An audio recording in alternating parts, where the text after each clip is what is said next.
Sorry, it takes some seconds. And now we are online, also on Facebook. So, welcome everyone, ladies and gentlemen, dear colleagues and other interested parties. Yeah, my name is Gábor Polyák, and this is the closing conference of a one-year research project that was funded by the National Endowment for Democracy from the US. And it was about conducting a research about the situation of the media policy, the media freedom in some of the Central and Eastern European countries, namely in Czech, in Hungary, in Romania, and in Slovakia. Unfortunately, the closing event can be only held online, and yeah, the whole project was influenced by this pandemic situation. I have to say that the partners couldn't have any personal meeting. Every research step was done done online, and the pandemic, of course, influenced the media situation too. Yeah, I have to say that autocratic regimes used this pandemic situation to get more autocratic, and on the other side, the value of the information improved in this time, and the consequences of the pandemic will be also presented in our short presentations. Let me begin with a short summary about the project, about the goals of the project, and to that I will share my screen with you. Yeah, we choose the name, the pocketed media system. It is coming, as the whole project is coming from the experiences of Hungary from the last 10 years. Hungarian media situation is a well-discussed hub of problems at the European level, but also globally. There are several critics regarding the Hungarian media freedom from international organizations, from governments of all of the world. And yeah, from the point of view of the researchers, I have to say that it was a very interesting opportunity to learn a lot about the function of the media system and the weaknesses of the media system. So the leader of this project was Mertek Media Monitor, Hungarian NGO dealing with media policy issues. All participating NGOs will be introduced by the presenters. So now I only want to mention one of the activities of Mertek. We have an annual report called Soft Censorship Report since 2014. Yeah, Mertek is a 10 years old organization. This is our 10th year of our activity. Soft censorship refers to a situation where the state doesn't use the classical instruments of censorship. You cannot find empty pages in the papers in Hungary. You cannot find violation, physical violation against journalists. Journalists are not sitting in jail. However, the whole public sphere is very effective, influenced by the ruling party. And this kind of influencing is carried out by manipulating of the media market.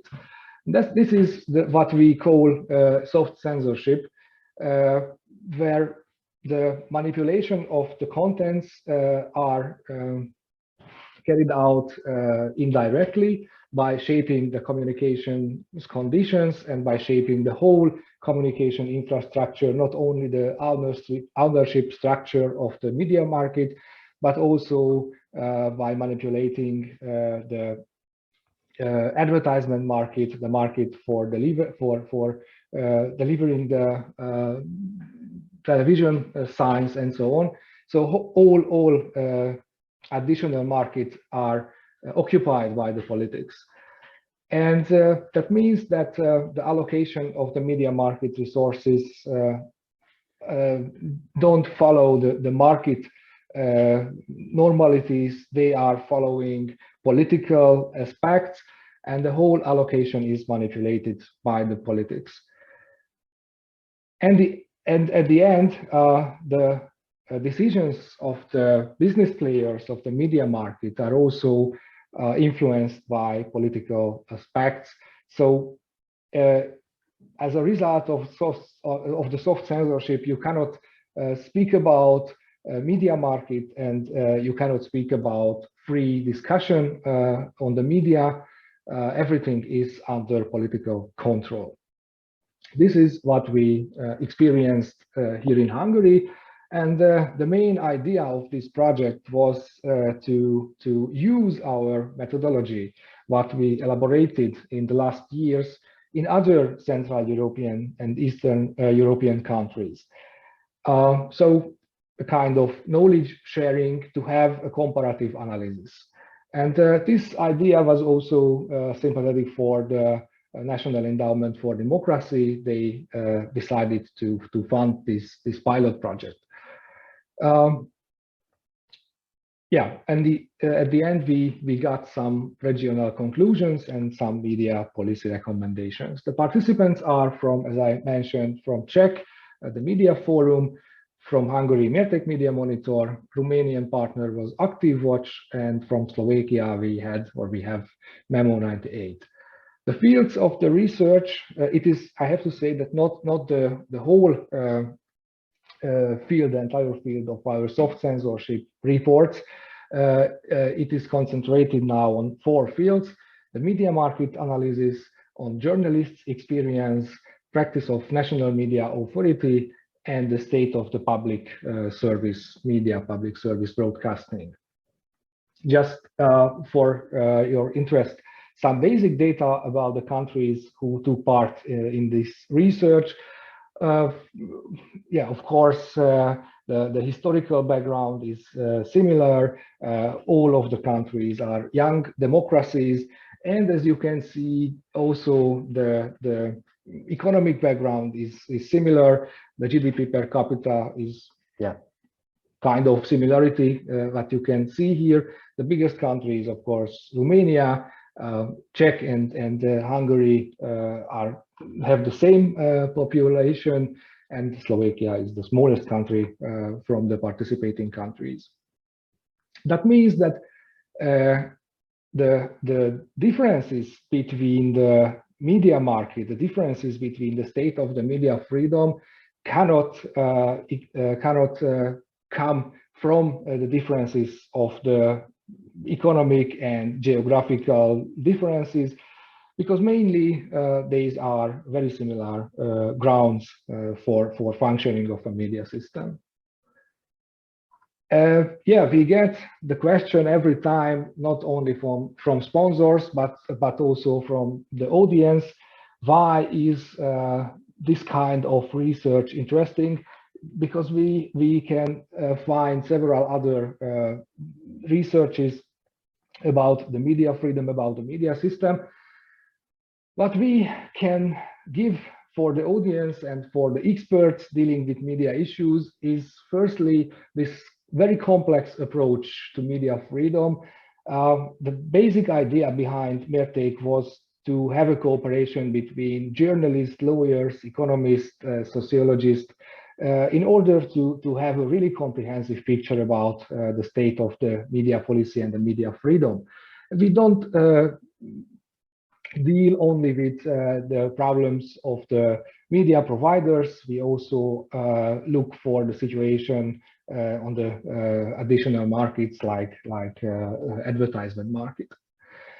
The main point is that this kind of research is based on primary empirical data collection. That means that we don't rely only on expert interviews, expert opinions. What we do is collecting and elaborating data coming from market data, coming from firm registers. We make original interviews with journalists who are working on the field, and we don't read only the text of the media acts, but we also analyze very deeply the decisions of the media authorities. So I am absolutely convinced that this kind of empirical media policy analysis is very unique, and what we can give to the experts, to the policy makers at European level is much more than all other researches about media policy issues. If we have the opportunity, that means if we have the funding to that, we also do content analysis, and we also do public opinion polls about the opinion of the audience regarding the media freedom. And as a result, we will have, and we had in our soft censorship reports, evidence-based reports based on data. So I have to emphasize again that is much more than having only expert interviews, expert opinions. Yeah, the question is, because it is not so obvious that these countries have homogeneous political context. Central and Eastern Europe usually are mentioned on the same page because, yeah, all of these countries changed the political system after 1989 from communism to democracy, and that was also followed by a media transition on these media markets. All of these countries are young members of the European Union, but all of us are members of the European Union, and that means that all difficulties, all unsuccess of the media policy and media freedom is also a problem for the whole European Union, not only for these countries. What is very important in the last 10 years is the consequence of the financial crisis in 2008, because that brought a deep change of the media markets in all countries. Before the financial crisis, these media markets were dominated by Western European and US investors, and most of these investors left the whole region. And that means that that was a big change in the media ownership that could be used by politicians and companies affiliated to political parties. This is a very important point in the history of the media systems of this country. And yeah, the question is if we can speak about illiberal media policies in these countries, or all of these countries are following an illiberal media policy. And I have to say that it is not the result of the research. We could find very important differences between each country, and it is very interesting to see the whole picture in the region. And now, after this short introduction, let me give the floor, first of all, to the partners from the Czech Republic, Michal Klima and Eva, I cannot see you, where are you? Eva Hanakova.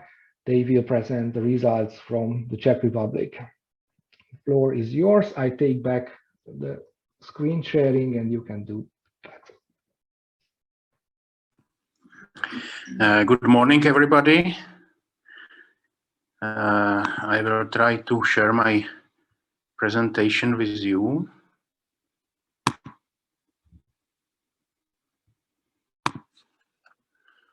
So I hope you see it now. So good morning once more.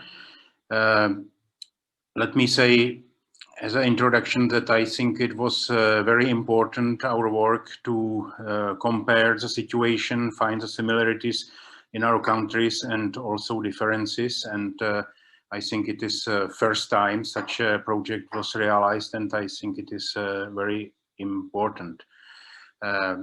Let me first introduce ourselves. Our MediaForum is a non-governmental organization established to monitor and comment the situation on the media market in our country. My name is Michal Klima. I am also chairman of the Czech National Committee of International Press Institute and vice president of Endowment for Independent Journalism in our country. So I'm somehow engaged in the media business. Previously, I was for many years CEO of different publishing houses in our country. Let me first introduce the situation on the market in the Czech Republic. I'm trying to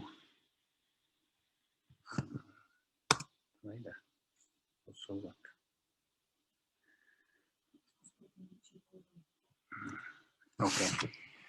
So the first matter is the situation and the problem of the Czech media.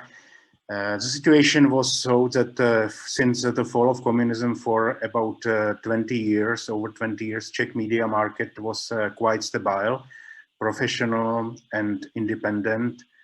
Most of private media were owned by professional publishers from Germany, Switzerland, France, and even from the US. The situation changed after the economic crisis in 2008 and 2009, and also when wealthy Slovak businessman Andrej Babiš decided to enter Czech politics.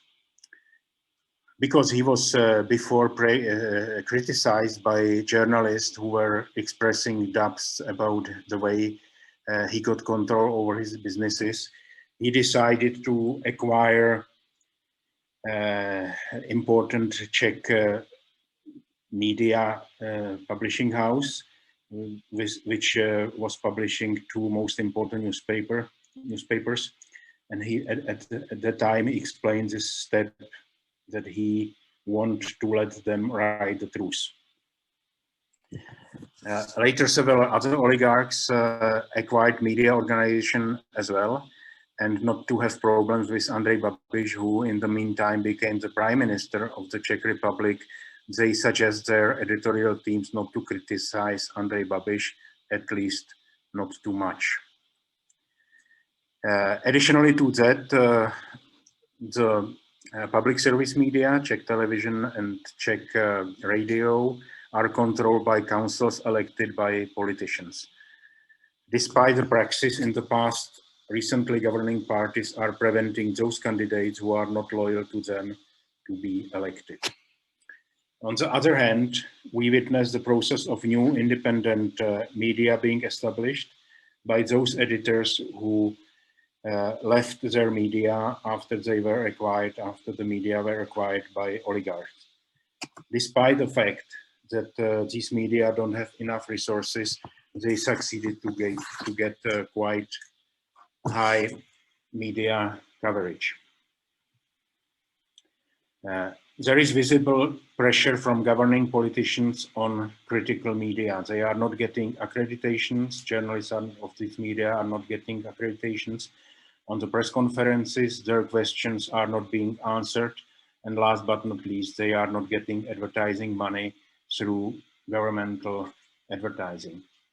Sometimes even commercial companies are afraid to advertise in critical media because they don't want to harm their relations with the government.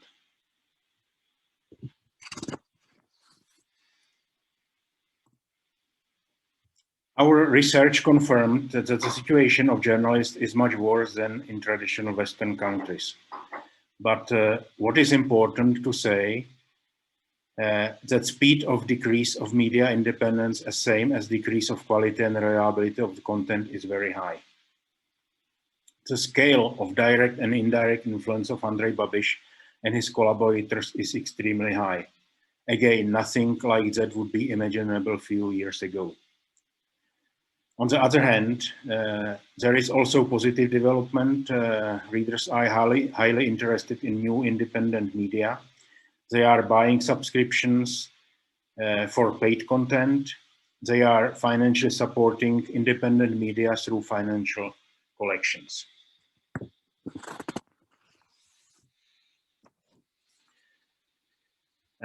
Now, let's speak about fields where the situation became much worse in the last year.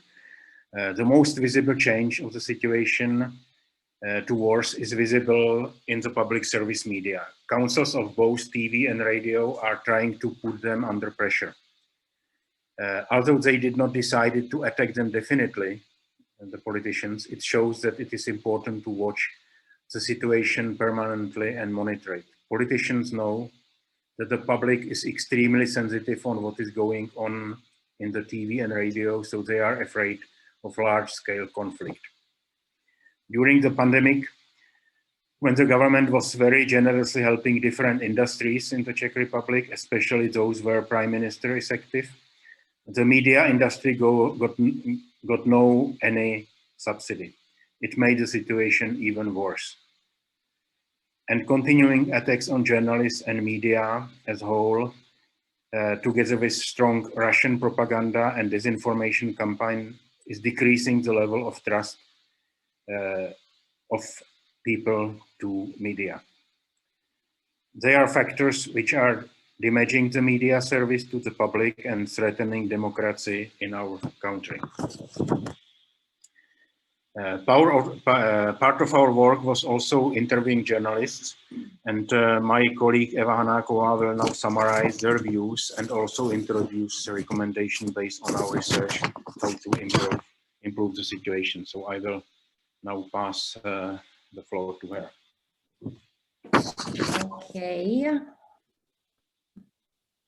Okay, thank you very much, Michal, and good morning to everybody. As Michal and Gabor already said, part of our project was interviewing journalists. So we did interviews with 13 journalists in total who work in different media companies and in all types of media. Among people we spoke with were representatives of public service media, both Czech TV and Czech radio, employees of commercial media, including those owned by Czech oligarchs, and journalists who are working now for independent media outlets. We actually succeeded to get answers also from journalists who work for media owned by Czech oligarchs, even those who belongs to Czech Prime Minister Andrej Babiš, as well as journalists from new independent projects who were launched after Babiš entered politics and acquired his media business. The respondents answered a set of questions aimed at finding out what is the reputation of journalists in our country, what are their working conditions, what are the positives and negatives of journalism in the Czech Republic, but especially to find out the state of overall media freedom in our country, what kind of pressure journalists are exposed to in Czech Republic, or how the political environment and legislation affects the economic situation of the media in the Czech Republic. I would like to mention that the same questions were asked in other countries as well.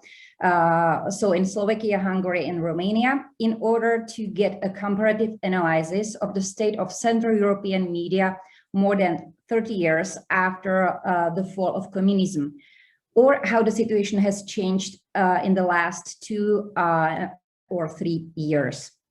I will not be able to provide you all the answers because there are really a lot of them, but I would just like to point out through 2 or 3 results of it.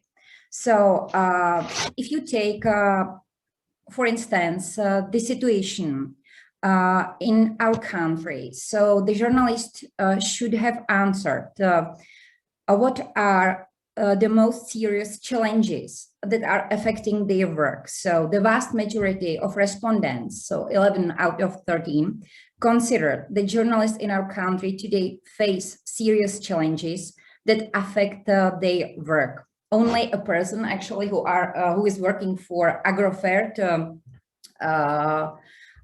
conglomerate in a public institution answered negatively. Among the most serious challenges, the respondents rank again the oligarchization of our media landscape and ownership changes, the pressure of owners and advertisers in their efforts to influence content.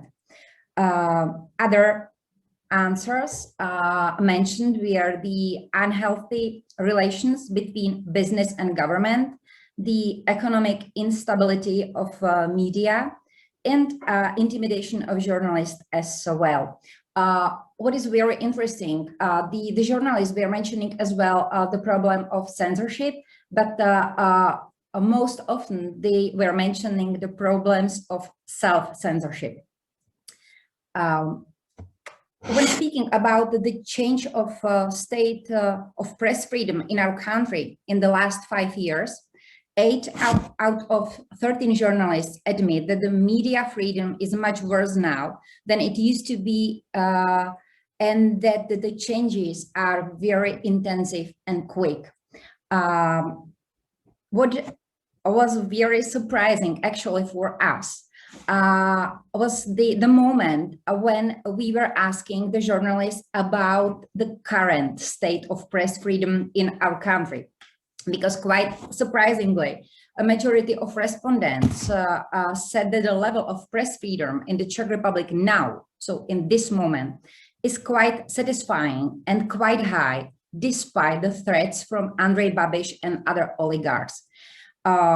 They argumented that if you compare the situation in our country to the rest of Visegrad countries, such as Hungary or Poland, the Czech Republic is actually much better now, because you can still find different opinion sources, and the market is wide enough to get free information, and there is plenty of small independent new media outlets. Moreover, they mentioned the situation of public media services, as we still have influent and critical public Czech TV and Czech radio, and even all the efforts to nationalize the public media are, at least for the time of being, not having any effects. The reason for this perception, I mean, for why the respondents answered that the level of press freedom in the Czech Republic now is quite satisfying, might be that those who work for oligarchic media are ashamed to admit that their media is not free, and the others nowadays from small independent media outlets are simply not under such pressure now. And to finalize our presentation, we put together the final slide about the recommendations for the future. So what we think is really important now is to support independent media in our country. We mean the support from Western democratic countries and maybe their funds or grants. I think that it's really necessary to mention that there is not so much international pressure now on Czech government to stop discrimination of independent media. And what I would suggest as well is to say to European Commission to be able to encourage or to ensure plurality of media scene through financial support of independent media. I know that it might sound a little bit like easy, but it's really important small independent media outlets to have like much funds to be able to survive, because they are nowadays the ones who are really like covering and bringing critical information to the public. And last but not least, we need to change the legislation concerning the public service media. As for now, there are a lot of pressure, and we need to ensure that the process of appointing of council members is more democratic and independent from current political representation. So this is it as for the Czech Republic. Thank you for your attention, and I'm looking forward to other presentation. Thank you also. Thank you, Eva. Thank you, Michal. Yeah, I forgot to mention two important points. One is about the questions coming from our guests. As far as I see, we got 4 questions. Let me say that all of the questions will be answered after the presentations. Please, if you have any, then write it into the Q&A session, or it's also good to write it into the chat. After the presentations, I will also give the opportunity to put questions in Word, so you will get the Word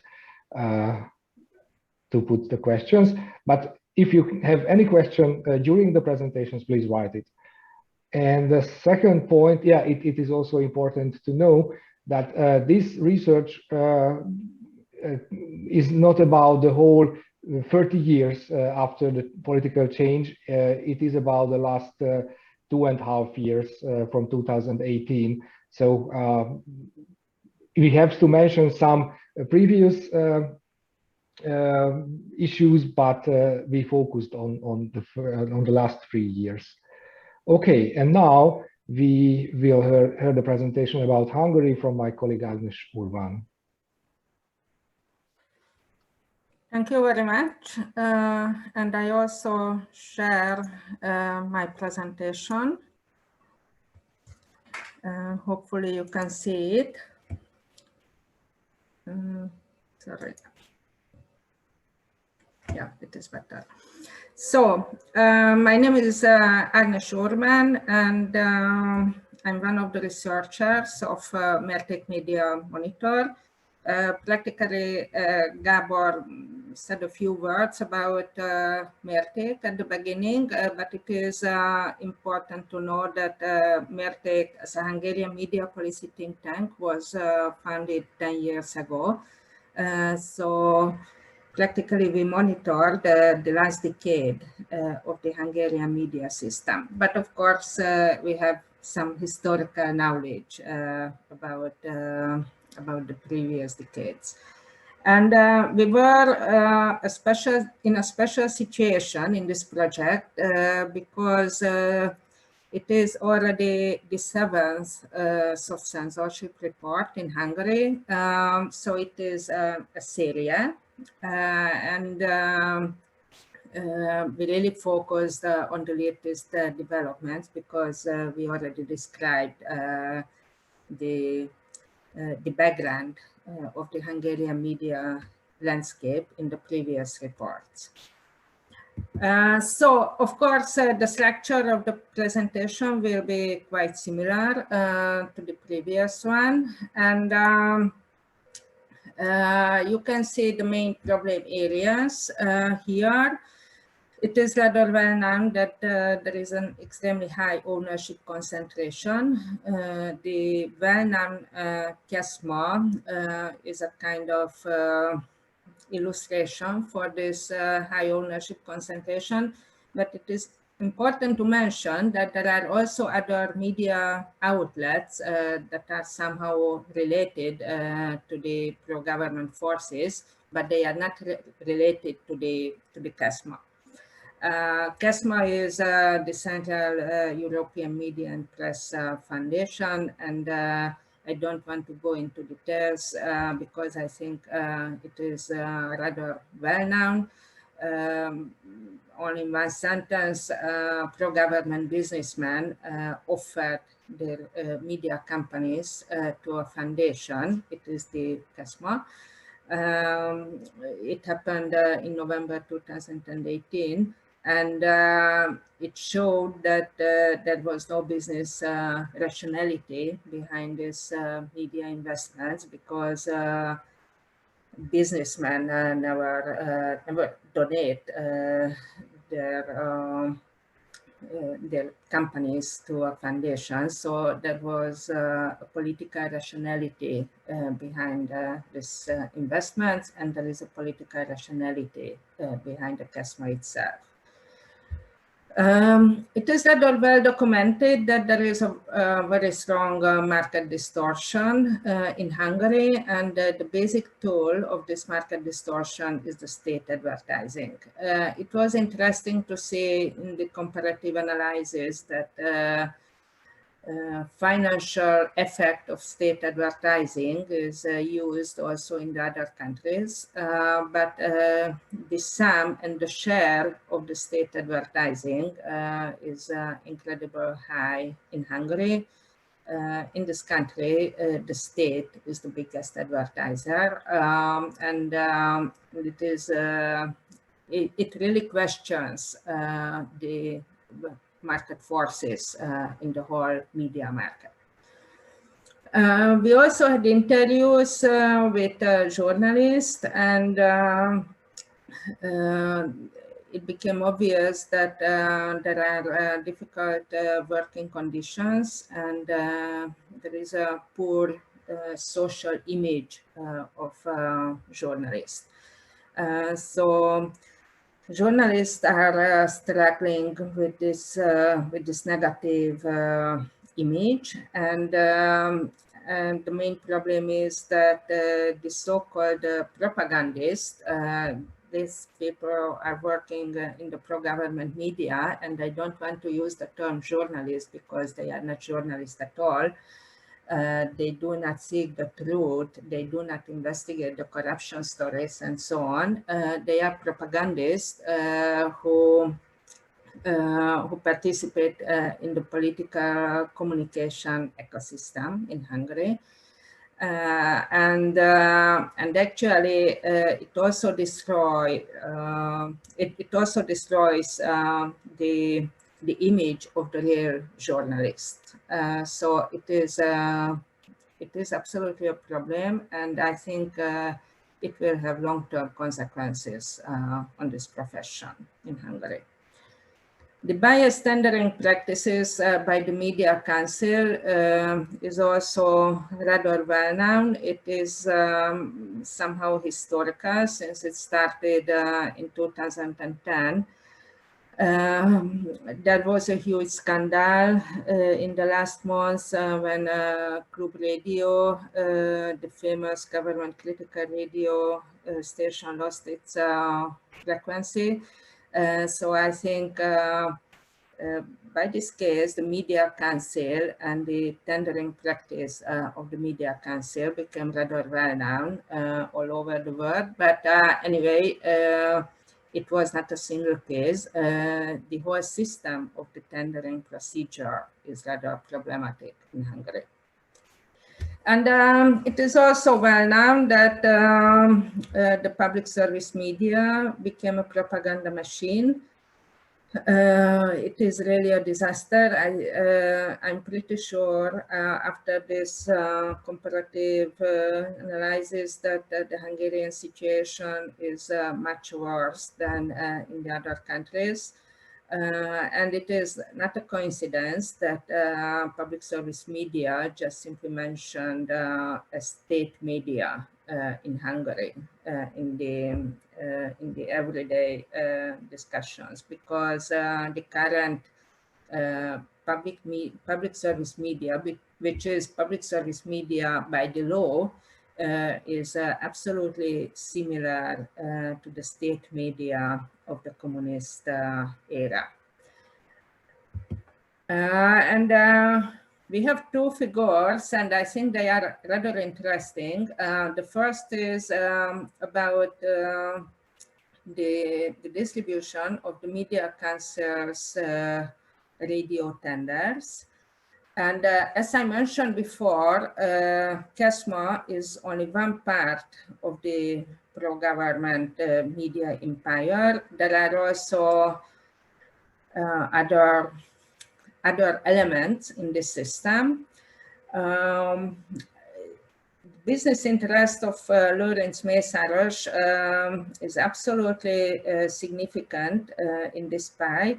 Lőrinc Mészáros is the close friend of the Prime Minister, and I would say that he is a big oligarch in Hungary, but I cannot use this term in this original sense because I cannot say that Lőrinc Mészáros captured the Hungarian politics or something like that, because it is the original meaning of the oligarchs that businessmen can influence the political life. In Hungary, it is the other way around. The political forces captured the market.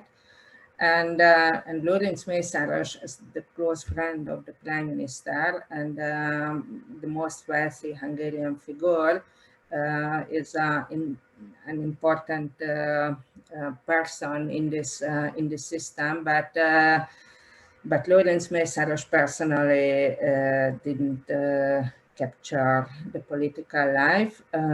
It is really in the other way around.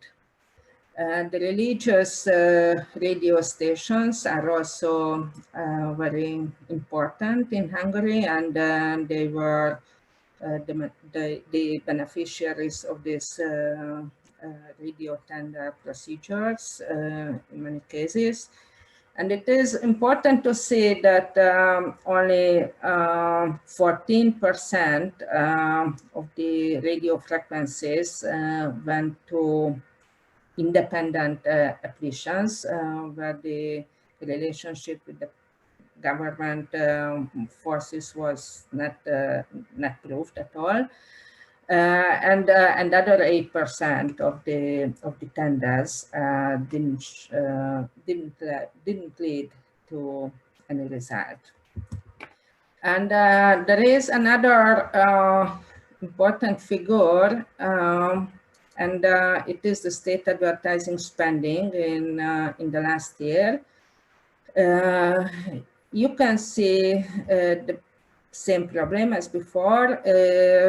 High share, more than a third of the state advertising went to the CASMA companies, but other almost 50% went to other pro-government media companies, which are not part of the CASMA, and only 14% went to the other players. They are the small independent players, the multinational companies, and so on. It is important to notice that this 14% which went practically to the real media companies is quite similar to the 14% of the radio tenders that went to the independent applicants. Of course, it is a coincidence, but it shows for us that basically only about 14% of the Hungarian media, where the market forces are still prevailing, the others are somehow captured by the state. Some interesting results of the research. It is important to see that pro-government forces still increase their stake in the media market, and the international critics are not really taken into consideration. I don't want to go into broader political perspective, but if you follow the debates about Hungary in the last days, you could see that the international critics are not really important for the government. It is even worse that they use it for their own political goals. It was very sad to see that the propaganda of the public service media is basically accepted by the broader society. And it was a clear sign when the Radio Free Europe, Radio Liberty leaked an audio recording about the censorship in the public service media. It remained basically without consequences. And I cannot say that it was a huge scandal in Hungary, although it was really an incredible recording, and it really proved that there is a political censorship in the public media in Hungary. The negative self-image of journalists is also very sad. It is the consequence of the polarization, and it is the consequence of the low level of trust from the society. Unfortunately, it has an effect on the journalists themselves.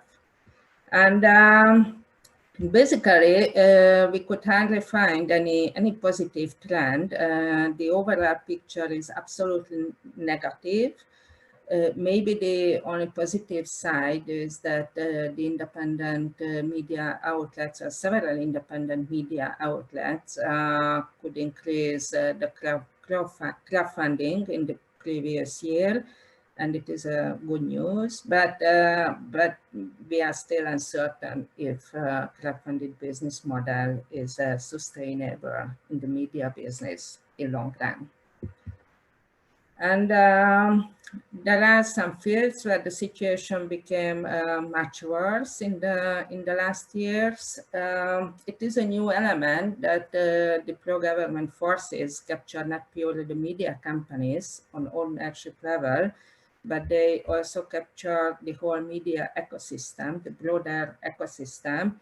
I just mentioned a few examples: the printing facilities, the distribution systems, and the media agencies are also highly influenced by pro-government forces.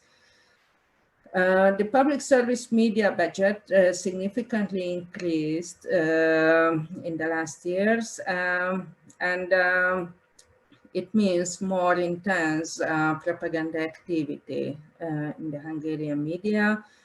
Of course, it is a negative development. Otherwise, it would be positive, but this budget is used for propaganda, so we can say that it is absolutely negative.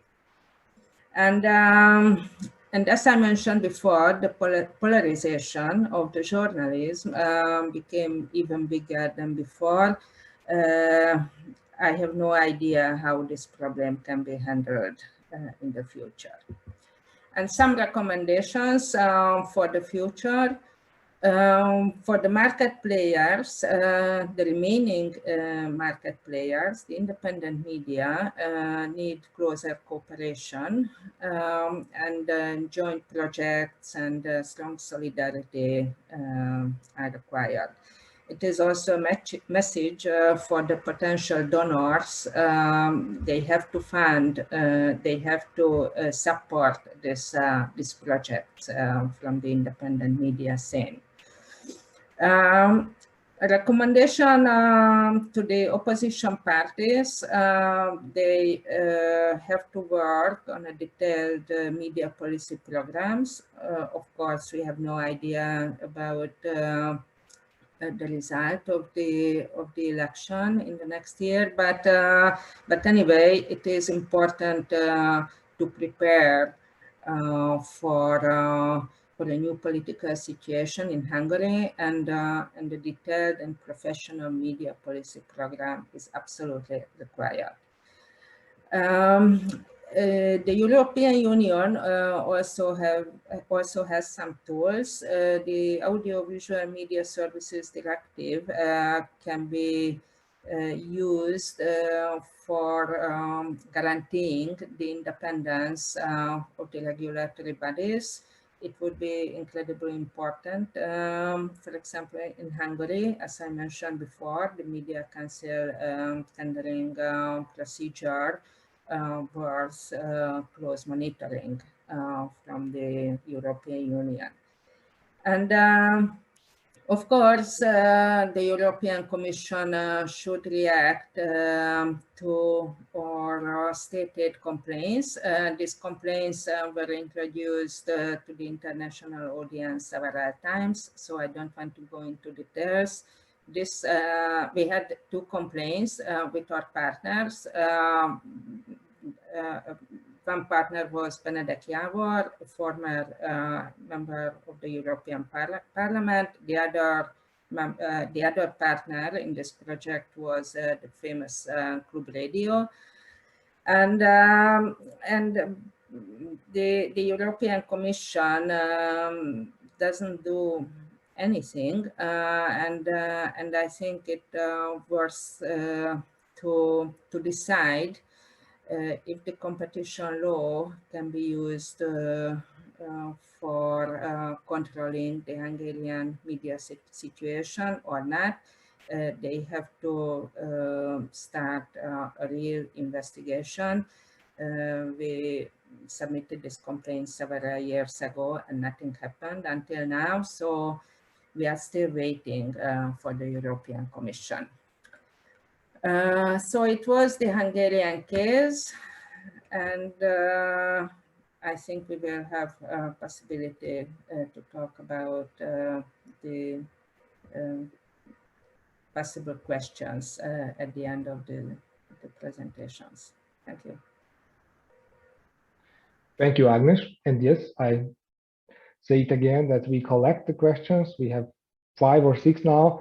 Please, if you have any, then write it. Even if I think that the situation in Hungary is really well known for those who are taking part in this event. But yeah, any question can every time rise. Okay, let's go on. The next country is Romania, where the partner of the research was ActiveWatch, and we have Liana and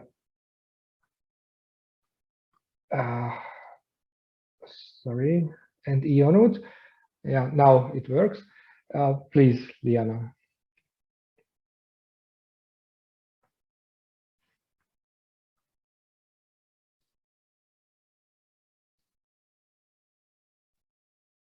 Hi everyone.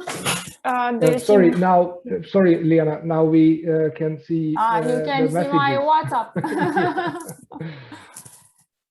I hope not many of you speak Romanian.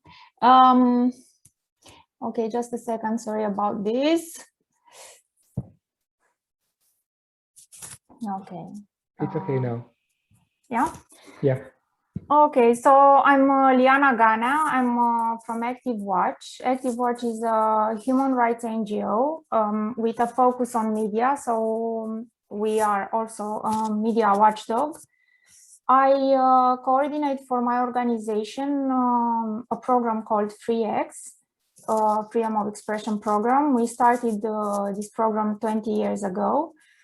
Which means that during the years, my organization was able to assist hundreds of journalists in cases where their freedom of expression was under threat.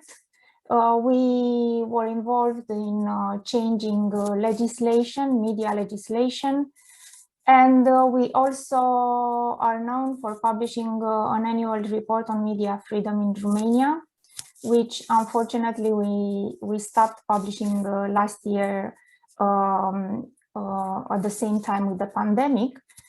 But luckily, we started working in this project, and that meant that we were able to focus on some of the topics that we were covering in our FreeX report as well, using a bit of a, maybe a little bit different methodology than we usually use.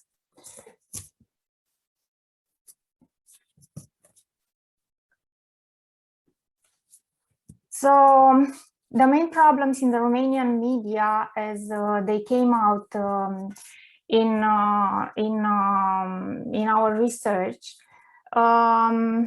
We listed here the Romanian public radio and television issue here because it is a really hot topic these days in Romania. Of course, we researched the public service media as part of this project, but it overlapped with indeed a hot topic for Romania. We had changes in the funding mechanism of the public service media in the past years, meaning that the license fee that was paid by taxpayers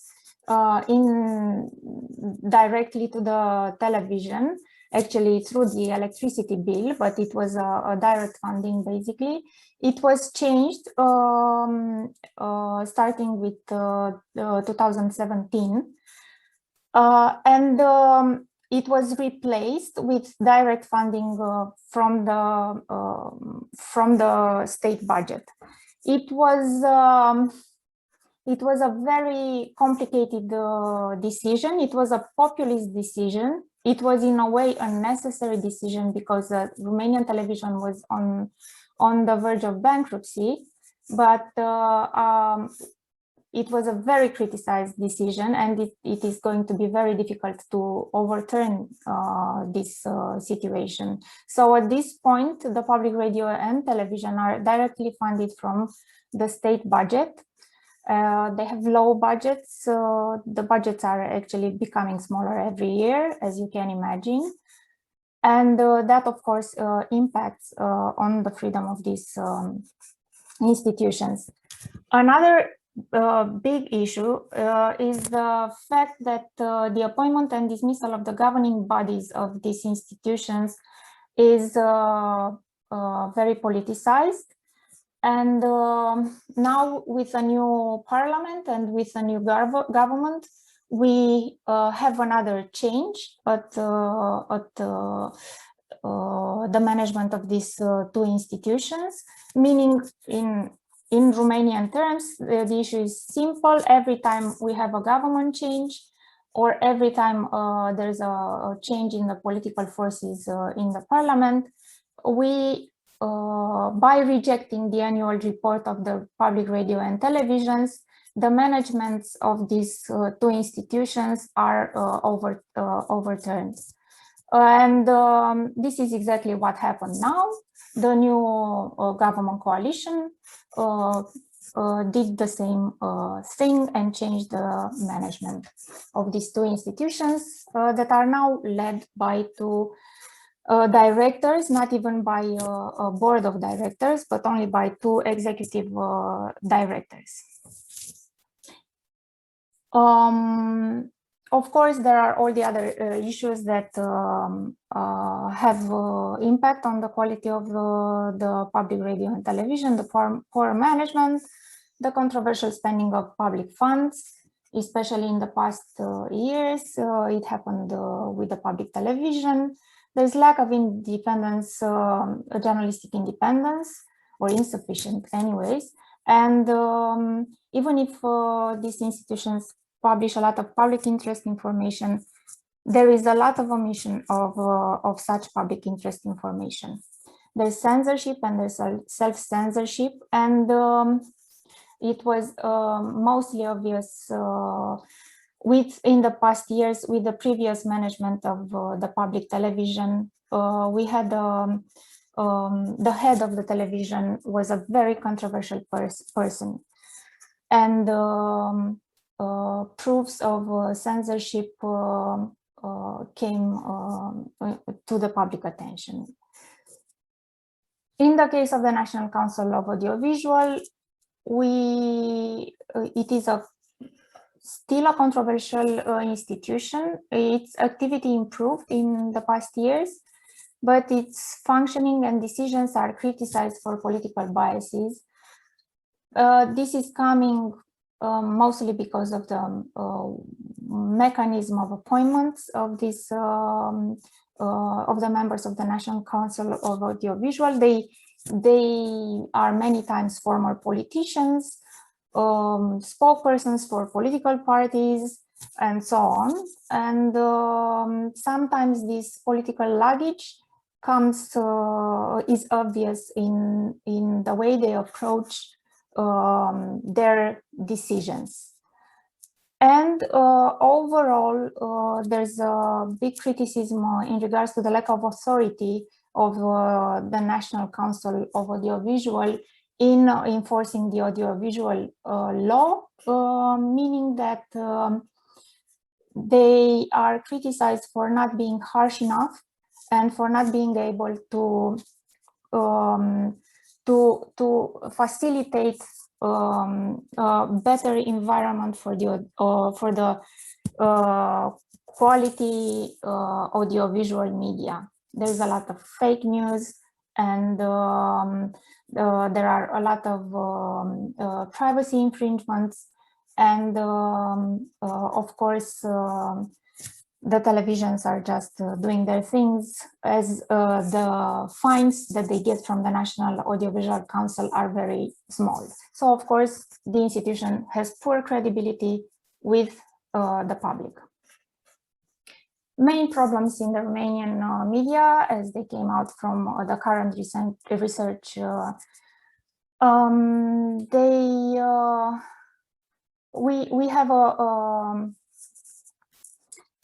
we have a media landscape where private news media is significantly partisan.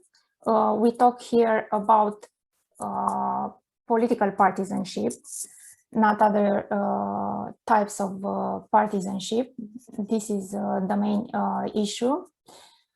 Another important issue is the fact that mass media is supported through public funds in various forums. It's all political parties, but especially the former ruling party, the Social Democrats, have used public funds to advertise in national and local media. When we say advertise, maybe it's not the right word.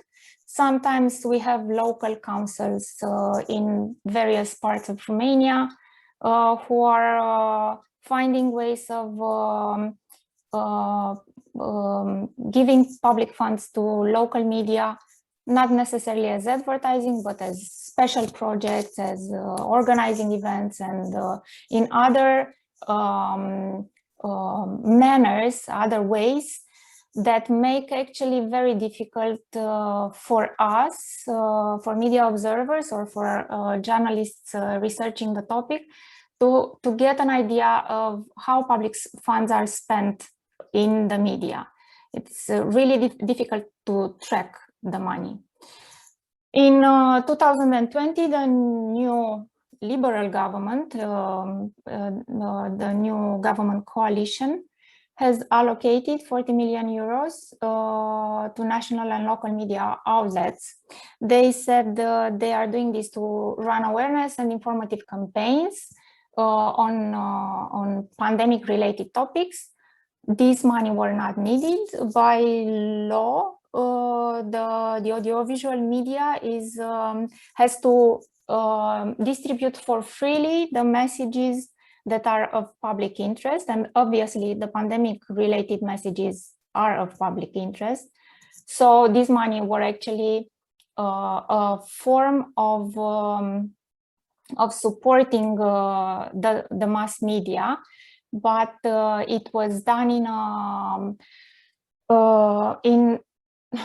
again, not in a wise way. This money actually ended up supporting media outlets that promoted conspiracy theories and fake news, and actually it was highly criticized, and there were outlets who actually refused to take this money because they said they don't want their freedom to be endangered in any way. And of course, getting so much money from the government raised questions about the independence of some of the media outlets who accepted this money. Economic pressures, of course, are an issue, as it came out especially from the interviews with the journalists. There's poor newsrooms funding because of poor income for media outlets. Journalists are not paid properly, especially as it came out from the interviews. This is an issue, especially in the case of the journalists that work for a smaller media around the country. There's a lack of resources for in-depth journalism, of course. Again, this is a general issue probably everywhere. But all these have, of course, impact on editorial freedom. Journalists are afraid to be too critical or to ask too many questions in the newsroom, as they are afraid of losing their income and not being able to pay their bills. Also, this is something that resulted from the interviews with the journalists. They feel that there is a lack of protection against politicians who are sometimes aggressive to journalists, insulting journalists. And there is one important current issue these days, is the use of civil law litigation for harassing media outlets, and it also happened in a recent case that we had a penal complaint against a number of journalists who found themselves being asked by the prosecutor from the investigative crime and corruption directorate. They were asked to come and give accounts for some articles that they wrote. These articles were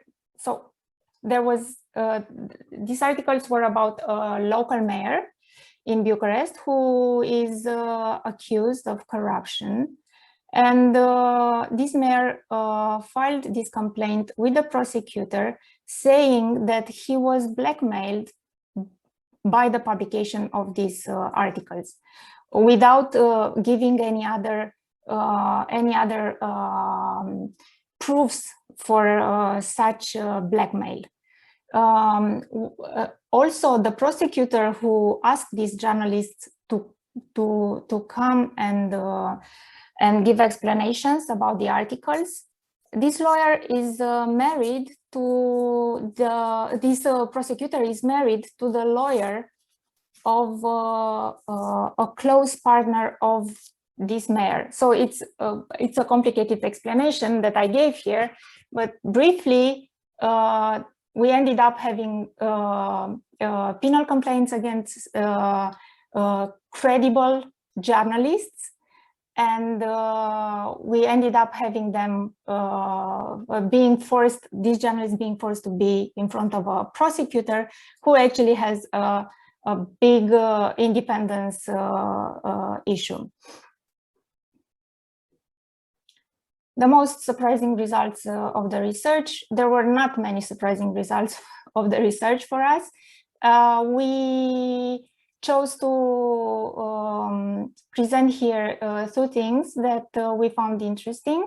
One is the fact that despite the negative forecasts from the beginning of 2020, we, because of the COVID-19 pandemic, of course, we found out that even if it was initially estimated that there's going to be a 16% decrease of the market, it actually decreased only by 2.7%. Could be also the government money that contributed to these numbers, but of course they could not cover all this loss. There was a growth in audiences, as we all know. So for this year, the media market is expected to have a 4% growth.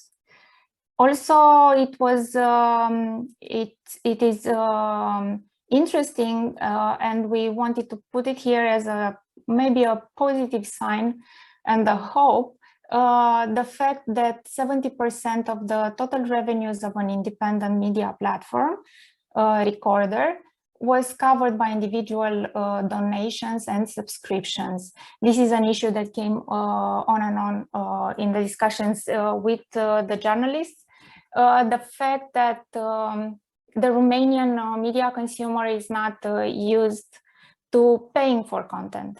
So we think it is a positive sign that indeed for independent journalism, it can happen. Donations and subscriptions and paying for media content can happen. Fields where the situation became much worse. We were talking about the public radio and television. Is not only that the current government changed, dismissed the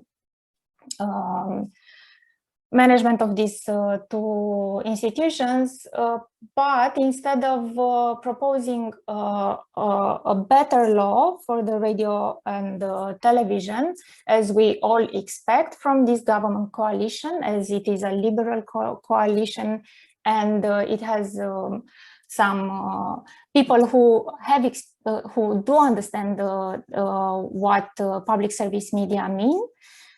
Instead of having a real reform of the legislation and of the institutions, they proposed a law in which they create more management positions so that all members of the coalition can nominate their people at the head of these institutions. So it's a negotiation, a trade. You take the management of the public radio, you take the director, I take the president general, and with the television the same. And because there are not enough positions, let's create 2 more positions of management positions. We are talking about the position of the general manager. That should be, in our opinion and other stakeholders' opinion, where in these positions should be nominated people after having a contest, a competition for these positions, not having political nominees in these positions. One serious issue are the civil court decisions through which media outlets are ordered to delete from their websites articles that are of public interest. These have worryingly grown in numbers, and we have one recent case where really important, actually 2 recent cases where really important investigative journalism pieces are ordered to be deleted from the internet. And fortunately, these decisions are not definitive yet, but this is a really serious issue. Also, in terms of access to information is really obstructed in the past years, and the data protection provisions are abusively used by public institutions to obstruct access to information. Another issue is that of the media's ideological partisanship that we see is becoming endemic instead of decreasing. There is an increased migration of journalists to political parties or in political consultancy. Also, another issue is the lowered mainstream media professional standards, but not only mainstream media. We should say, actually, even as it came out from the interviews, also independent journalists feel the same pressure coming from social media users, of publishing faster and sometimes unverified information, and so on. Our recommendations, we think that the public radio and television law needs to be reformed, a real reform that would grant more independence to these two public service media.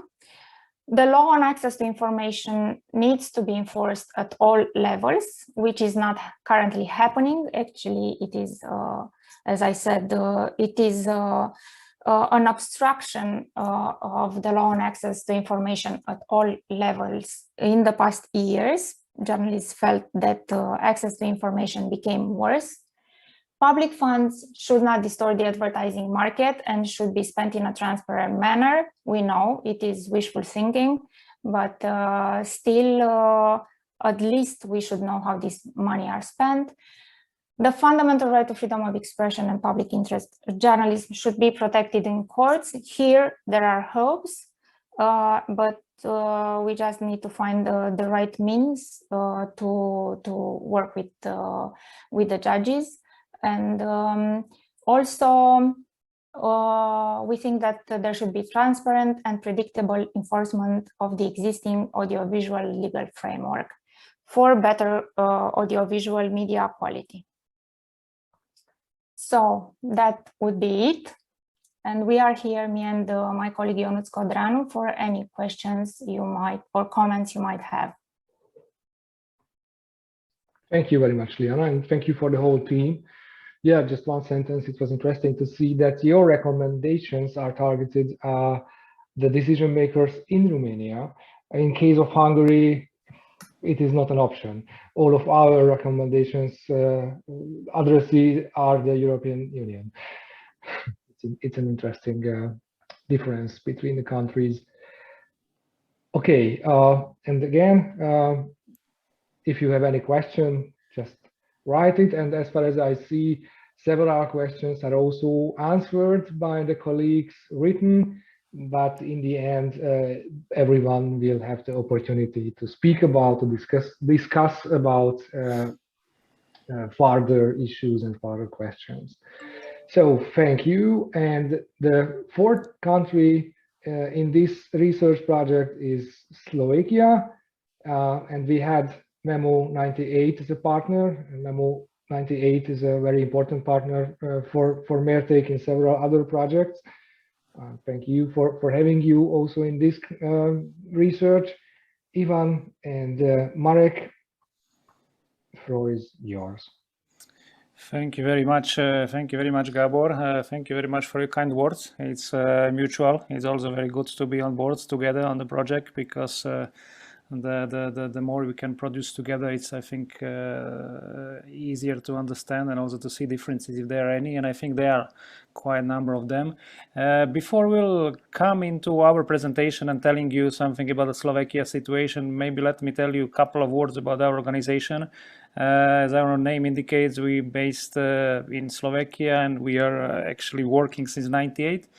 When there was a parliamentary election, we started as an NGO, and since then we are monitoring media in Slovakia and all around the world. In fact, we've been working in more than 50 countries, but not only on media monitoring, but also on technical assistance, different media advocacy programs, journalist trainings, and also taking part in election observation missions as different experts. maybe what is interesting now to tell you before I pass the floor to Marek, we will be trying to do it a bit more interactively, once me, once him, is that I think initially when we are starting it, I thought there might be quite similarities between our situation and maybe Czech one, as we are coming from the same base point. But as far as we were following Michal and Eva, I don't think everything is the same, and I think that makes the study even more interesting. That even those countries which started at the same stage almost, they are now running their show a bit differently. Whether to better or worse, we will see. Let me now pass floor to Marek, and then I will continue. Good morning, everyone. It's a pleasure to be part of this event and also of the project. When it comes to main problems of the Slovak media, I don't really mean in general, but really those identified by the research. The first point we decided to raise was, and in fact, it's a bit of a repetition of what was said before already, I think, by the Czech colleagues. So a little bit in contrast with what Ivan said, in fact, the story, when it comes to the owners and how the story was developed, is quite similar, as Gabor and also Michal said. So from 2008, the well-known established media owners became leaving Slovakia, and slowly, gradually, I think that the regional, we can also say Czech and Slovak, because very often these are companies which have very strong Czech and Slovak components. Players have been taking over a number of media, with television, radio, but also the print media sector. So we see similarities here. Of course, the recent but the regional development happened in 2019 with the PPF actually taking over as CME and controlling a lot of TV channels in our region. In a way, we also have a positive development, I also have to say. When one of the regional groups, Penta Investment, was trying to take over the major share in one of the major Slovak newspapers, SME, as a reaction, a number of journalists decided to leave and establish a project called Deník N, which is now very well established. And in a way, when Petit, the share in Petit was actually sold from Penta to a well-known fund, which is actually internationally independent. Now even SME is more liberal. So we have these two print media at the moment, which I think we can say are much more independent than the others. But when we look at the rest of the sector, especially the TV and radio, we see really very strong grip of the regional financial group over those sectors. When it comes to state advertising, the issue here is that we mainly try to establish what the situation is based on the results of the work done by Kantar, that is monitoring the placement of advertising, also use some other sources. And we see that actually the share of state advertising seems to be growing gradually. And unfortunately, we also can see the trends that was also mentioned by colleagues, that the beneficiaries of this state advertising are very often the media that are somehow, if not directly linked, but let's say with indirect friendly connection with the government. So there is really, on the side of beneficiaries, this link between the governments and these media. And this is also due to very non-transparent environment in terms of the rules, different the contracts which are not really transparently concluded, or different exceptions. So this is something that we realized is really a problem. Although honestly, before this project, when we became part of this project, we were not that much aware of this particular issue as a problem. Ivan, back to you. Thank you very much, Marek. Yes, we moved towards another part of our research was devoted to public media, which we can speak in Slovakia about two of them. We have one public broadcaster. As of 2011, we had the same situation in basically number of countries, specific television and specific radio station as individual public broadcasters, but in 2011 they were merged. and as of that moment they are working together as one public broadcaster. At that moment, that was actually a very interesting year, because also the ruling coalition decided to abolish license fees. However, it didn't stay for too long, and they were reintroduced, and that's this is constituting one of the issues which you can see also on the slide. The license fee is paid on a monthly basis, but the amount is pretty low. Actually, it's one of the lowest in the Europe. It's 4.6 euros per month, which makes it less than 56 euro a year. And this amount has not changed since 2003. So similar what Michal and Eva were pointing out, that the license fee in the Czech Republic is also quite low and not being changed for some time. This is also the situation in Slovakia. However, it's interesting maybe to mention that in Slovakia we have, and there is not too many countries that they have so diverse source of information, source of income for the public broadcaster. Except of license fees, there is annual state contract agreed between public broadcaster and Ministry of Culture. In fact, the contract is concluded for a period of 5 years, but every single year new conditions are re-established. This was reintroduced or introduced in 2007. And since 2010, this was first time in place. Then it was reintroduced once again, because there was in the meantime this merger of public televisions and public television and radio. So basically, on 5 years the terms, there are now contracts being agreed. Public television, public radio also can run their own ads, so they can also participate in the market share, which also constitutes some income for them. Plus, they can run some special services, but that's maybe a bit marginal in this context. So the financial setting seems to be diverse, seems to be actually positive, but it's not really now reflecting the reality, especially from the perspective of the license fees. The amount or the scope of the people who are obliged to pay it is shrinking with probably also due to political consideration of the current government, but simply people who are either in social needs or are pensioners. They are not they're exempted from a necessity or obligation to pay it, and thus, of course, it contributes to lack of regular financial flow to the public television. So, an expectation, of course, that the number of pensioners is growing, given the situation in our countries. Then the situation should be challenged and addressed very soon. So this is one of the issues which we found out is there, and I think pretty much everyone understands the necessity to address it. Ruling coalition also, but since its takeover of the government in 2020, or the reshuffling into a couple of months ago at the beginning of April, not much has been achieved. In fact, there are talks about increasing or actually almost doubling the license fee, but it's so far talking, but not really too much of the walking. Another thing which for us is also very important, and it's actually maybe show you. Let me show you this chart. This shows how much the income of public broadcaster is, what it constitutes. So as you can see, this úhrady za služby verejnosti, this is in Slovak license fees. So almost two thirds are of the revenues are produced by the license fees. Transfery zo share eurofondov, these are transfers from based by funds from EU or by this state contract. So basically 1/3 is coming from state budget in this or that form, and ads this is reklama, which is constituting some 5%. This is pretty much similar in the report. Once we issued, you will see that even if you compare the situation in 2011, when so 1 decade ago, the difference was not really too high. So pretty much this is the picture.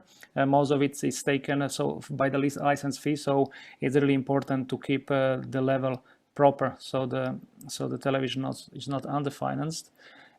For us, it's important also to look not only on how the television or the media outlets are structured from the perspective of financing, but also how is the content.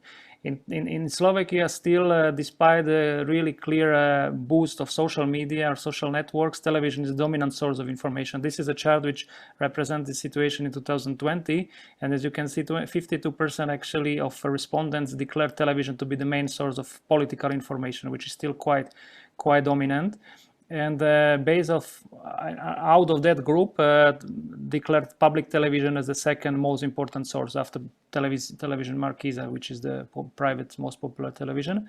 I'm coming here to another chart which actually shows the problem which was identified not only by us, because this is the outcome of our monitoring around parliament elections 2020, where it was very clearly seen that television is sort of affiliated itself with the Speaker of the Parliament and his party, despite the fact that the party was not really running too successful campaign. It was not too high in opinion polls ahead of the campaign or ahead of the election, but still the leader of the party was the most presented or most invited guest to the prime political debate, which you can of course raise the question why it is that. So that was one of the issues which was not something completely new. And unfortunately, reaction on that was also causing all the cause effect was also actually I can call it a massive departure of respectful journalists from the television. More than 30 journalists left the broadcaster, not together but in different waves, and this is really I would say very negative consequence of the current management. I don't want to sound too negative or too pessimistic on that, because many people actually are praising the current management from the perspective how successfully he was navigating the television and the radio, the broadcaster as a whole during the pandemic. It says, if you see in the financial report, the television was actually still profitable given the hardships. But this politicization and affiliation towards the ruling establishment is something which is really detrimental to the health of the sector. Not only because you see some preferences, this is reflecting the situation 1 year ago. We haven't done monitoring since, so I cannot really now say how the situation is, but there is still this concern of independence, and this is something which is important also for the new journalists, those who are entering the environment. For them, the television, which is a really important source of information, is not seen as a viable option, or for some surely is, but this is not seen as a media outlet which is there to stay to be on the side of citizen and on important issues. The problem of television is that it's seen as being rather superficial and formalistic, and not really trying to present controversial or investigative topics. And this is what one from public television would like, because it's not financed only from the budget of those who are supporting ruling coalition, obviously. This is one of the leader of those journalists who left. She's now working for the media outlet which Marek mentioned, SME. This is the leading daily. This is one of the person I have spoken through the interviews, and she very clearly also confirmed that what was said and reported that was really happening, that some issues were told them how they should be presented and how maybe it should not be presented in the other way. So this for the critical journal is not the way how the things are handled. That's why they left the channel. Maybe I'll let Marek speak on the first one. Let me maybe tell you that I was actually positively surprised, and that's why I think when I started that maybe there is a bit different feeling from our country than to those which have preceded us, was that I didn't have a really pessimistic view, despite the fact that public television is one of the most important and is really not in a good shape, and is perceived as not really independent media outlets by many professionals. Still, there are a number of media outlets which are doing extremely good work, and there is I think really a lot of critical and professional journalists, and it was to me very clearly visible throughout the interviews. We had a discussion with 23 journalists throughout different media outlets, and that was very clear. Probably it is also strengthened by this tragic moment which happened in Slovakia 3 years ago by the murder of Jan Kuciak, that obviously made journalistic community more solidar together. On the other hand, it only showed also to citizens that profession is dangerous and it's worth to be supported. So when I spoke about journalists, that's pretty clear. Maybe that was not such a surprise, but still I was taken by the strength of their message. But also it's interesting that even if we speak about some kind of oligarchic approach towards the owners, still you don't really see too many media being affected in the content. You see one group which is very clearly going its own direction, which is Penta, and in its own group, while the other media outlets even being owned by this mogul like PPF from Czech Republic, Mark is the most popular television. So far the content is not really seen as going to please someone, let's put it that way. Marek, something from you on this? Yes, just very briefly about lack of transparency in state advertising. I just also, because I was really looking into this particular area and really not being yet involved in this particular project, I just want to highlight the fact that, yes, indeed, it's possible to find the state contracts, and there is a central register of contracts which actually allows everyone to have a look and review.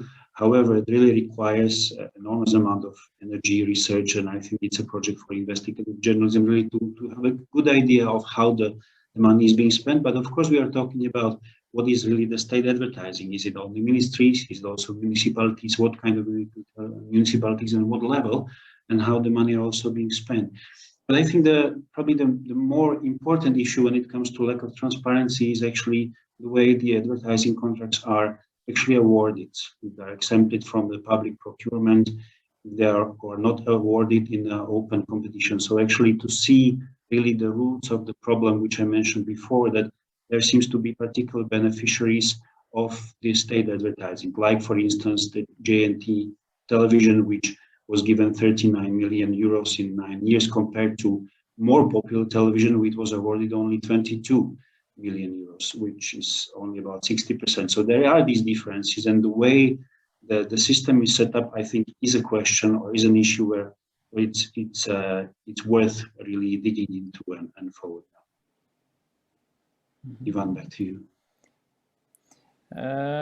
Right. When we speak about the fields which when situation became worse, or maybe much worse, I don't know whether much is the proper word here, but on the other hand, it's important to mention this inflammatory rhetoric and confrontational discourse on social media, the network. This is something which a number of journalists have pointed out too, that this actually keeps them away from the social network, because as there was a very clear wave of solidarity among journalists, but also from the crowd or from the society, let's put it that way, after the murder of Jan Kuciak, acknowledging the role of the journalist.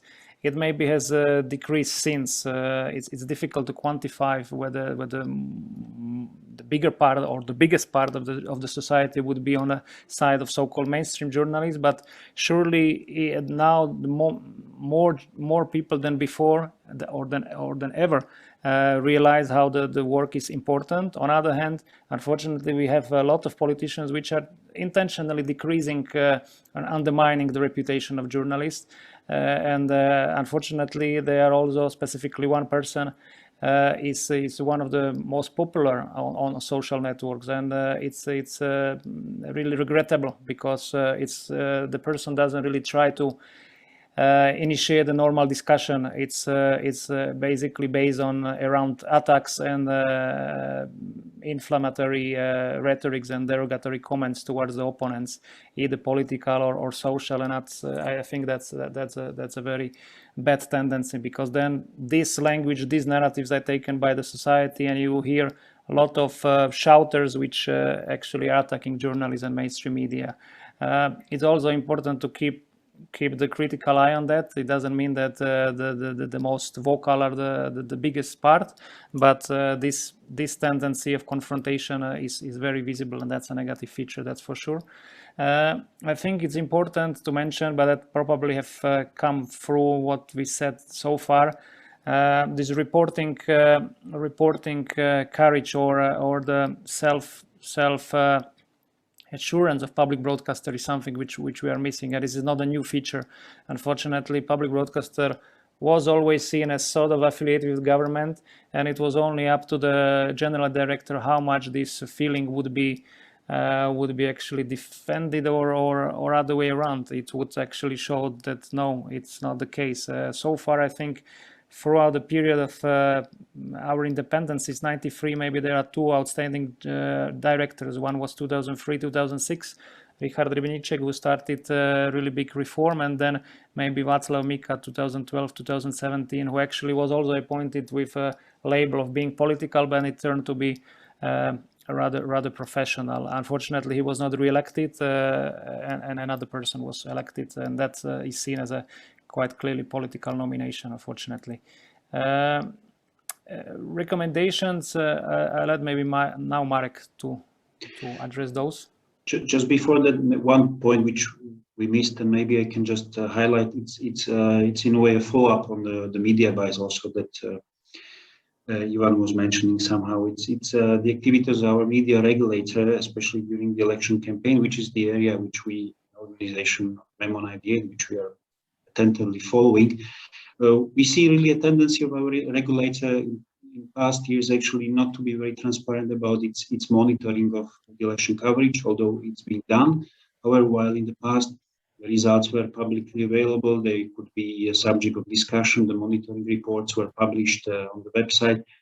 In recent years, this is not the case. The results of the monitoring are only available, let's say, in an annual report in a very short way. So in fact, there is a lack of interactions during the campaign, discussion about potential issues, media biases. And in the past, let's say, decade, there were moments when really the independence of the public broadcaster was in question, where such discussion around the campaign concerning the coverage of elections, which is very important in Slovakia, would be very useful. Here, we really put a little bit of a critique towards our media regulator. As I was talking about the issues, I don't want to stay too long on these particular issues. Really, we would like to see more transparency and accountability in the way the state advertising is actually being organized, in the way that this is an area that becomes much more subject of public scrutiny, if possible, or scrutiny by journalists. And when it comes to media regulator, we really would like to see more targeted and more open to public debate discussion about the activities of media around election day and the involvement of media regulation in this area. One last word from me on this side is that the analysis, the research also will include the analysis of the decisions of the Broadcasting Council, because specifically in Slovakia it's a bit different, and I think not only the setup is a bit different maybe, but the activity is very visibly different. The office of the Broadcasting Council is very active and is seen by many as a progressive part of the council, while the membership, the actual decision-taking body, is seen as more politicized, so we probably would like to address that issue. And another level which is also important, I was speaking so far on the general director of public television, but there is a council of public television, and this body is also seen as rather politicized, not really doing its control function, but unfortunately rather rubber stamping function towards the general director on some issues. The very last slide from us would be something which we have already addressed at the beginning, that financial model of public media really should be reassessed and addressed properly, not only seen as an idea that's a way to go, but really some actual steps should be taken, because not amending the level of the license fee for almost 2 decades is quite appalling on its own. Independence, of course, this is going inside of the country, but this is outside of the country also, and outside of V4 region. This is EU call, I think, a constant, and not only for Slovak media outlets. The independent public broadcasters are essential, and not only for the political reporting, but for all sides. So it's really very important that this is taken seriously, and it should not be given as granted that media within the country just belong to the country. Public broadcasters are the heritage of all citizens, and I think the all European citizens in this context would be even proper. And the last point, digital media literacy, but not only digital, but digital at the moment is probably more prominent, given that the social networks are in many aspects taking over also as a source of political information. So really support programs that are dealing with this are crucial. We are currently also running one project, and thank you very much also, it's supported by National Endowment for Democracy, trying to targeting disinformation and vis-a-vis elderly, vis-a-vis different type of groups within each society.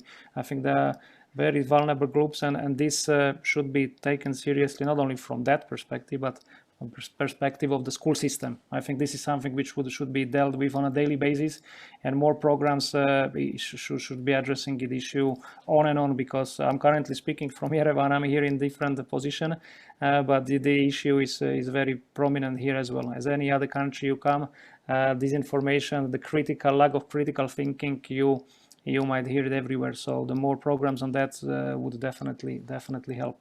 So thank you very much from our side on this, and pass floor back to you, Agnes, Gabor. Thank you. Thank you. Thank you for this closing word. It is very important to speak about media literacy every time.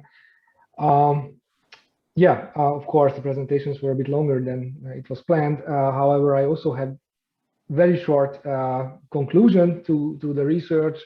Let me show some closing slides, and after that, as far as I see, we have quite a lot of questions. Please, during my closing words, find your questions where you feel that you are asked, or you feel you are relevant to answer it, and after that we will answer the questions. Okay, and let me say thank you for all of the national teams. It was a great job, and it was a very interesting project with you. What are the lessons? Of course, we will publish the final report. We are editing the final text now. Next weeks, everyone can reach the whole report about this research.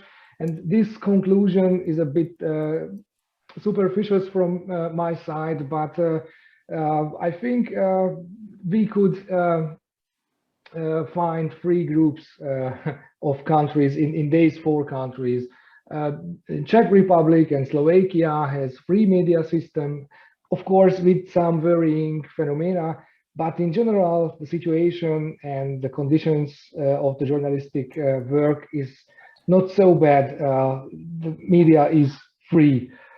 Hungary is on the other side of this ranking. This is a politically occupied media system, of course, with some autonomous players, with some very good journalists, with some good media outlets, but the whole picture is very, very worrying. We cannot speak about a free media system regarding Hungary. And I found the expression for Romania, positive stagnation.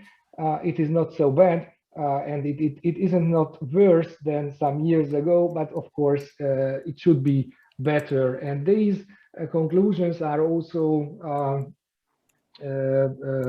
strengthened by the World Press Freedom Index from Reporters Without Borders. Let me cite the index from the last 11 years.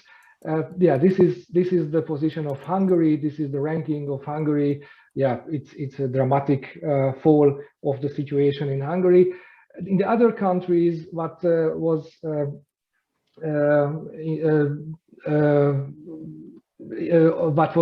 involved in the research, the situation, somehow got also worse, but not so dramatical as in the case of Hungary. And this is the stagnation of Romania.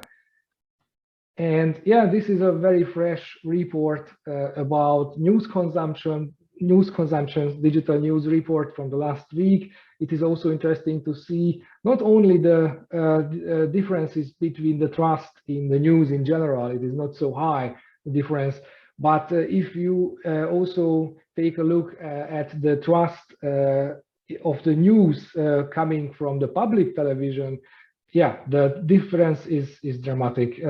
All other countries, except Hungary, can say that the public media is a very trustful media. They are on the top of the ranking. In the case of Hungary, the trust in the public media is very, very low, and the distrust is the equal number regarding the news from public television. And yeah, this is the last figure, some words that was mentioned several times. Of course, every country have the problem with oligarchs, with bias, first of all, regarding the public media, but also regarding the regulatory bodies. Yeah, we have polarization in all countries, but you can find also a positive trend here, innovation. All of the presentation mentioned that crowdfunding and new projects are living and are even more popular. So there are some positive trends also in the worst case country like Hungary. And yeah, that was my very brief conclusion. And this is the time for questions and answers. In the meantime, some other questions were also answered by the colleagues. Please, you can also reach the questions. And yeah, who wants to begin? Yeah, I suggest that we follow the original alphabetic ranking. So Czech Republic, Michal, Eva, are there any questions that you couldn't answer and you want to reflect to? We cannot hear you, Michal, we cannot hear you, Eva.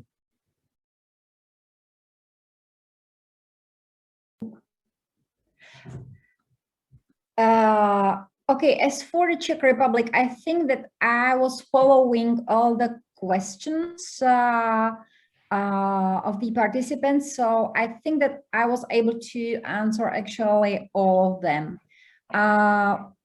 They were like you can see it like on the chat. I was able to follow like what does it mean, the worsening of the situation in the Czech Republic. I mean the state of press freedom in the Czech Republic. So I was answering my answers are pretty like long, so I think that all the participants can easily find it there, and feel free to copy them or just like to share them. And if you do have any other questions, me and Michal, we would love to answer even via email. So just you know, let us know. I think that they were like two questions concerning the publishing of the whole report. I mean the comparative analysis as well. So Gabor, you have already mentioned it that you are going to publish it like everything, so not just like the comparative analysis, but separately all the reports that we are coming from all 4 countries. I am not able to give the proper time, so it's up to you just to answer when exactly is going to be published. I think that that's it. Just one more remark. They were questions concerning this situation as for public service media from Andrei and from Pavel, and they are being answered as well. I just put there that our report is really quite into depth as for PSM situation in the Czech Republic. So you can easily find all the information there when the report is going to be published. Okay. Okay. Thank you. Thank you. Yeah. So every data, every national report will be published on the side of Mertek. It is sure, but all participating organizations can publish all materials. It is your decision. Agnes, could you find any question regarding Hungary? Yeah, basically, I already answered them, so they are available already in the answered chapter. Okay. And thanks, Andrei, to your questions. And maybe I just mentioned that yeah, it would be absolutely interesting to analyze the media targeting the Hungarian minorities in the neighboring countries, because it is also an interesting issue, of course, in Romania and in Slovakia, because there are significant Hungarian minorities there. So it will be, or it can be, a future project or something like that. Yeah, hopefully one of the future projects. Okay. Liana? I think I answered in the chat. And regarding the Hungarian media in Romania, yes, it is a very interesting topic, and there are journalists here researching the topic, and the funds that are coming from the Hungarian government and the way they influence the content of the Hungarian media. So yes, it is a very important and interesting topic. Yeah, thank you. Ivan, Marek, could you read the questions if there are any to you? Yeah, yes, there are some. I try to type my answers, so I don't know whether it's needed to read them, but I can. Thank you very much, Andrei. We know each other. He's so it's very good that he's so active, because the good questions are always in it. Yeah, more it was about the public television, actually, rather than about anything else. As I could see, it was about the wording which we use in the presentation, which sounded too strong to him. Surely this is a summary and might be seen sometimes as an exaggeration, but if we start to discuss the situation in the newsroom, which we called politicization of newsroom, maybe not necessarily now, but that's because many credible and critical and experienced journalists had to leave from the public television, and exactly because of what was happening in the newsroom, and not only of the television but also in the radio. There were different cases and not a single one, so I don't think we need to go into details. So that's, I think, pretty much reflects the situation, how it used to be. It's true we haven't done monitoring lately, so that's also what we discussed in our Slovak roundtable ahead of this one. That it would be good maybe to do some follow-up. Obviously, that would help. So we will see. But on the other hand, it's also one line of how people are perceiving the media outlet, whether they are opening any real stories, whether they are bringing any issues.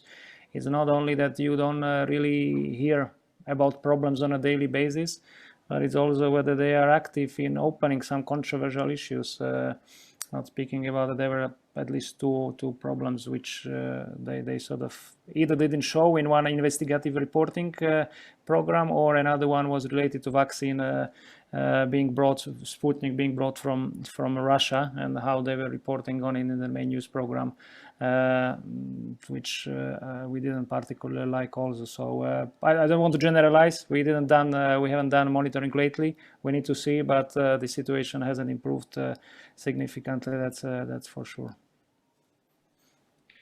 Okay, thank you, and thank you for being so proactive and for answering the questions written. Yeah, I know that the time is over, but the last opportunity to put any question, not only written, but yeah, there is a hand. Celine, please. Hi, do you hear me? Yes. Okay, I'm sorry, I wrote the question in the chat, but it wasn't addressed. I have a question to ActiveWatch. And I was wondering if you think that a trend in Romania might be possible, similar to the one in the Czech Republic, because I have observed that there are a lot of new media outlets now by young people that write them and also read them. And do you think that those might gain further importance in the future, as especially young people maybe lose more trust in the traditional and party influenced media? Thank you. Liana? Thank you for your question. I would like to be able to make such a prediction. I'm sorry that my colleague Ionuț is not here because he's doing a lot of media literacy trainings with young people. So probably he's more aware and more capable of answering this question. So I cannot really answer right now to your question. It's hard for me to predict this. What I can say that what we noticed is that there's a positive trend in the fact that independent media platforms are having a more and more impact in the mainstream media. We talk about platforms such as Recorder that we were mentioning earlier on, which is a small newsroom and set up as an independent platform. The journalists are not that young, so they're in their 40s, but they produce video materials and they produce good public interest journalism that is quoted by mainstream media. Is also the case of Rise Project, another independent platform, and there are many other such, or a few other such independent platforms. So maybe the hope it is, yes, with these small independent media outlets, but if you think of young audiences, that is hard for me to answer. I really don't know the data for this. Thank you so much also for the presentation and the inputs into our. Thank you. And the final opportunity for the last question, if there is any. No, I cannot see. Maybe I would love to add something. Okay. To say something what Selin mentioned when asking the question for Liana. Selin, if you take the situation in the Czech Republic, it doesn't mean that the small and independent media outlets are actually read and read or being read by young people. Because if you take the small and independent projects in the Czech Republic that actually were launched after Andrej Babiš entered the politics and subsequently the media business. Most of the media outlets were actually launched by senior Czech journalists. Okay, they are like in their early 50s or late 40s or something like this. Okay, so if you take those small and independent media outlets in the Czech Republic, they are actually being run by experienced and senior journalists. Of course, they are employing some young journalists, but the majority of them are really like experienced and senior journalists. That's something that I just would love to add to Liana's answer. Thank you so much. Thank you. Thank you, Eva. And thank you for everyone for being here, for the presentations, for the questions. And we hope that it is not the last comparative research from this field. Hopefully, the NED will find it useful also for media policy decision makers. And in this case, we will continue also the events. Thank you for today. Have a good afternoon. Bye. Thank you. Bye-bye. Thank you very much, Gabor. Thank you very much, Agnes, all of you. Bye. Take care. Bye-bye. Thanks everyone for attending.